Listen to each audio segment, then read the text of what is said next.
games, entire fan bases can get amnesia. Like, just because a team's records are all wiped back to 0-0, there's a perception that the teams themselves could do a reset, too. You hear this most often in Cleveland, right? Lots of, well, sure, these guys have defended with the ferocity of a baby bunny all season, but hey, you know how LeBron is in the playoffs. Yeah, bunny, that's cute. Anyway, this is honestly hardly limited to the good people of Ohio. You hear it all over the league. And then, sure enough, by Monday of round one, reality has set in. In the words of the late, great Dennis Green, they are who we thought they were. Take the Warriors. Yes, for the past month, they've been disinterested, a bit beat up. But guess what? They're still one of the most elite basketball rosters ever assembled. They've won 2 titles in the past 3 years, and gasp, they played like it against the Spurs. Here was Draymond after the game. We're a championship ball club. You know, we know what it takes this time of year in order to win. And you know, we want to get back to that regardless of what everyone's saying. The Warriors has lost it. They're not together. They can't win without Steph. They're not the same team. Blase, blase, blase, blah, blah, blah. You know, we know what we're capable of. Blah, blah, blah. Now, what about Boston? All last week we heard was these playoffs would be a wash because they were so depleted without Kyrie. Except the Celtics played without key stars this entire season and still often found ways to win. And gasp again, that's exactly what happened in Game 1. Terry Rozier isn't the favorite son of Celtics Twitter for nothing, people. We could go on and on with this, too. James Harden is going to win MVP this year, and gasp, played like it in Game 1. Same killer step back that we've watched all year. Same impressive boatload of points. Same difference maker in the end for Houston.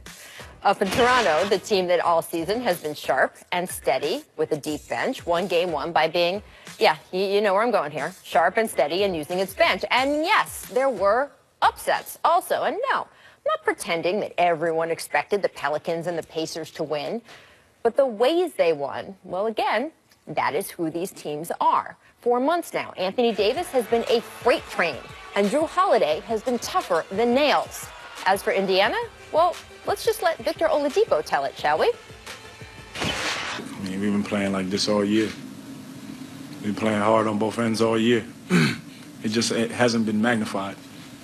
So it's the playoffs now, and we've been doing this all year. Now everybody sees it, so it's like, it's kind of shocking to everybody, I guess you would say. So what about Cleveland? Those fans I was talking about earlier, they are absolutely right. Having LeBron James changes the geometry. He has consistently shown he can elevate a good regular season team to be great in the playoffs. But this Cleveland team, well, all season they have been struggling just to get to good. They have taken many a triple-double performance from LeBron and wasted it. They've been out-muscled on the court time and time again. And I am not going to overreact to one game. This promises to be a long and interesting series, and there's a reason Cleveland is still predicted to win it.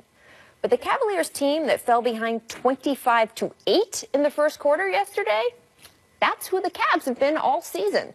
And like every team in the bracket, they will have to face the reality of who they really are if they want to advance.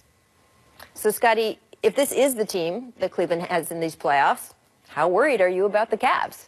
Well, I'm very worried. You know, when you see what LeBron has done over the regular season and you think that he can take that in the playoff, and that's a no-no. Teams are geared up, they're focused, they know who their opponent is, and it's a small series. So you have to worry right now, where is Cleveland going to get some scoring besides LeBron James? Who's going to be that second fiddler? We thought it was going to be Kevin Love, but you really need guard play or from a smaller forward to create opportunities for Kevin Love. So, to me, offensively, they seem to be in a lot of trouble. You're worried that you don't think they're going to make it out of their first round? You're worried you don't think they're going to make it to the conference finals?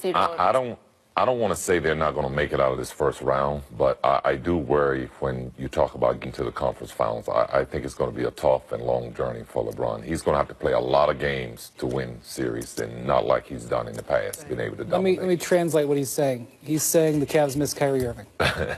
And I know that sounds obvious. Of course they miss Kyrie Irving, but they played 82 games without him. It's not like they just realized he wasn't there. But when you have Kyrie Irving, you can sustain role players having a bad playoff game.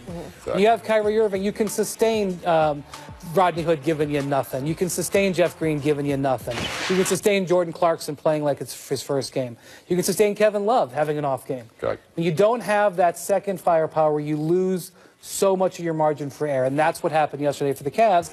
And as you said, Rachel, that's their new reality, even though it's probably going to be really, really driven home in this postseason. Can I say it again?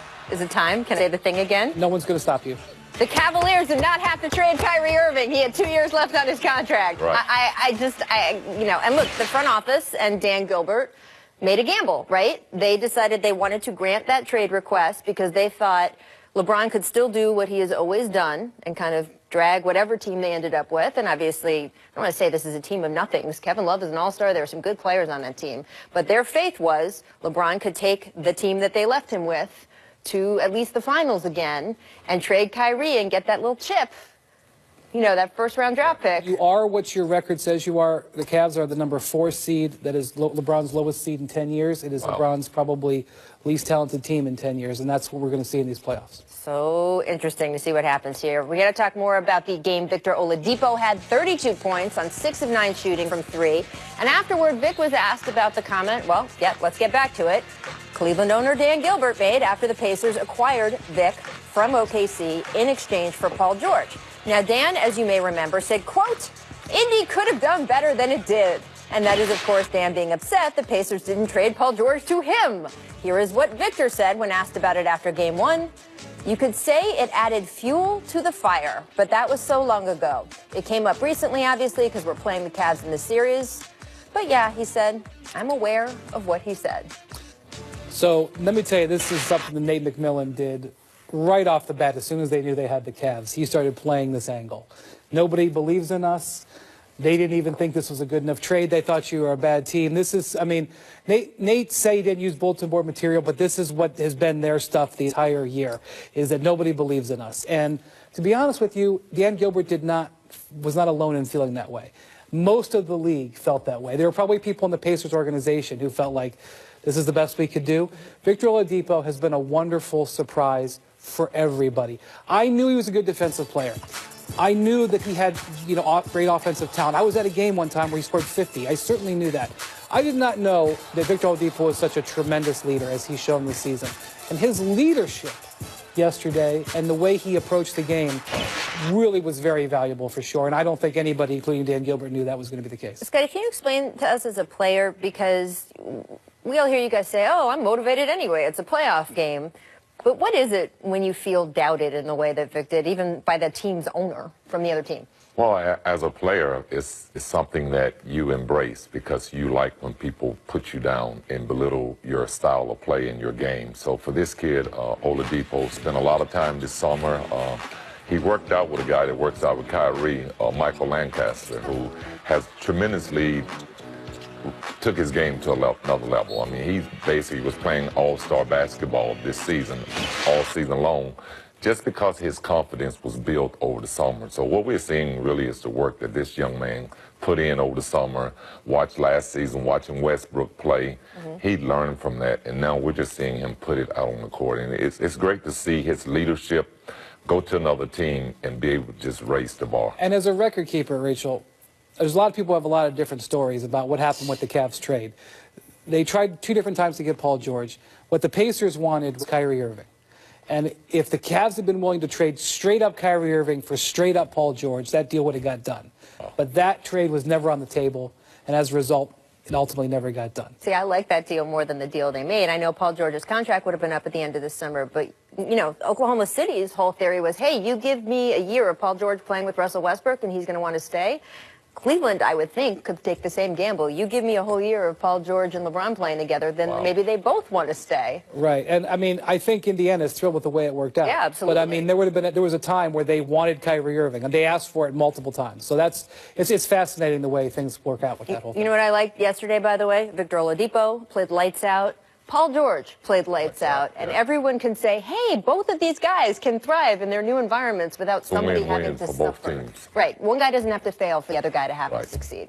Like seeing that. Coming up, Tibbs says Karl Anthony Towns, quote, needs to be more active after scoring only 8 points on 9 shot attempts in Game 1. Is he right? We will break it down. But first, our distant replay, this date in 1997, Rod Strickland sighting.